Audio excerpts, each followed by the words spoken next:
The action takes place in 1925, when 29-year-old Albert Frederick Arthur George, Duke of York, the second son of British King George V, at the request of his father, speaks before the audience gathered at Wembley Stadium, and radio listeners with the closing speech at the British Empire exhibition.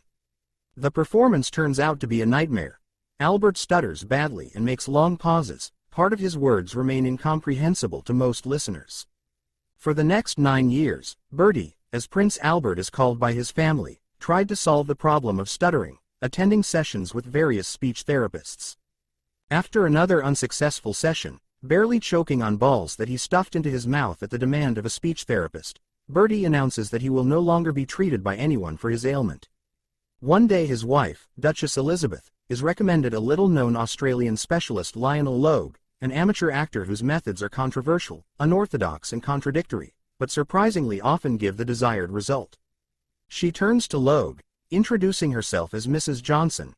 Under this surname the Duke of York fought in World War I, and asks him to come to her and meet her husband. Logue replies that all sessions can only take place at his home and no exceptions are allowed, even when Mrs. Johnson reveals her husband's name.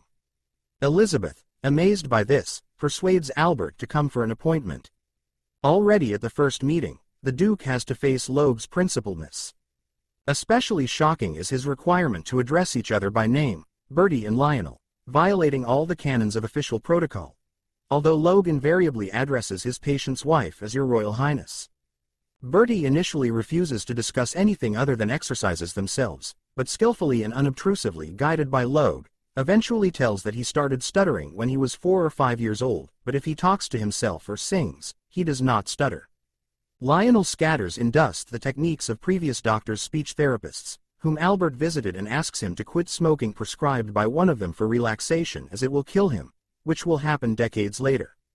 At the first session Logue offers the Duke to read the monologue, To Be or Not to Be from William Shakespeare's tragedy Hamlet, while putting headphones on the prince and turning on Mozart's overture to The Marriage of Figaro, at full volume so that he could not hear his voice. Albert does not believe Logue, although at parting the speech therapist gives him a record of his speech.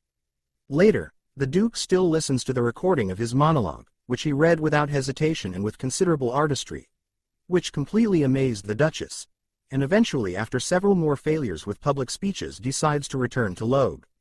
The speech therapist makes the prince pronounce tongue twisters, develop diaphragm and other muscles. Shots of training alternate with shots of Albert's speech on manufacturing production, which he reads much better than at Empire exhibition using some of Logue's techniques. Soon under eccentric guidance of Lionel, Bertie shows significant progress in overcoming his ailment. Albert, however, is frightened by fact that he may have to take throne as his elder brother David, heir to British throne, is unpopular in society because of his relationship with divorced American Wallis Simpson. Albert's father, King George V, warns that war may soon begin, and David will destroy country in a year, and ruin all Britain because of his strong sympathies for Nazis. On January 20, 1936, George V dies and throne passes to David, who takes name Edward VIII. However, he does not intend to give up his idea of marriage with Wallis, although according to canons of Anglican churchhead of which is English king, marriage with divorced woman is absolutely unacceptable.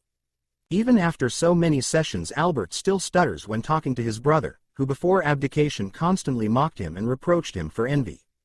Bertie tells about this situation to Logue, saying that he will try to keep throne for David.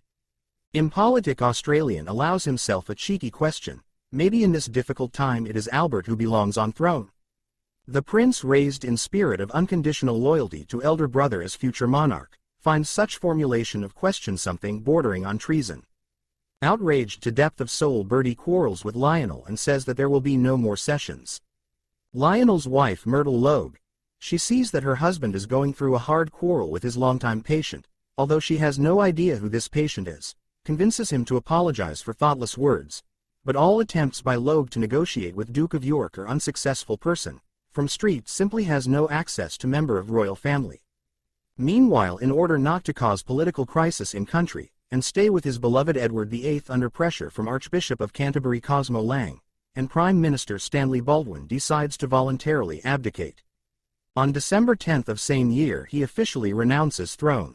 New king becomes Albert, who took another of his 4 names in honor of his father, George VI. King George finally admits to himself and then to his wife that he is terrified of coronation ceremony, necessity to pronounce official speech and all those traditional formulas that are verified to comma which new monarch must voice during solemn act. Elizabeth, who became queen consort, persuades her husband to resume sessions with Logue. Finally, Bertie, accompanied by his wife, appears again in Logue's apartment. Men retire to office. Myrtle, returning home a little earlier than planned, unexpectedly finds Her Royal Majesty Queen Elizabeth in her dining room, and Lionel, coming out of office, proudly introduces his stunned wife to his longtime patient, George VI, King. British intelligence services find out that Logue has no degree of doctor or even certificate of medical education. In Westminster Abbey, before preparation for coronation, George accuses Logue of manipulation and fraud, but Logue convinces King that he has great experience in treating Australians who suffered during World War I. But when Logue suddenly sits down on ancient coronation chair and allows himself to speak disrespectfully about it in Stone of Scone, George VI snaps and pronounces angry, loud and long tirade without a single hesitation. Archbishop of Canterbury offers King a speech therapist with impeccable reputation, but realizing his mistake, King insists that it is Logue who should help him with preparation for coronation. Coronation is successful, but George VI now has to deal with all affairs that his brother did not finish and prepare for impending confrontation with Germany. Watching newsreel with Hitler's speech, King, who does not understand German, still notices that Führer has excellent oratorical skills.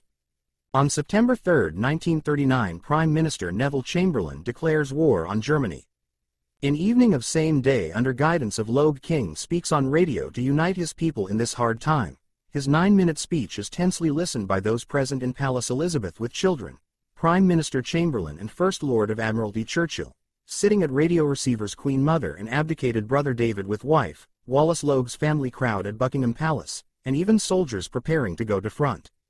The King's speech, calmly, convincingly and weightily, every word instilling confidence and pride in subjects. Speech has colossal success. Logue jokingly notes that King hesitated on W.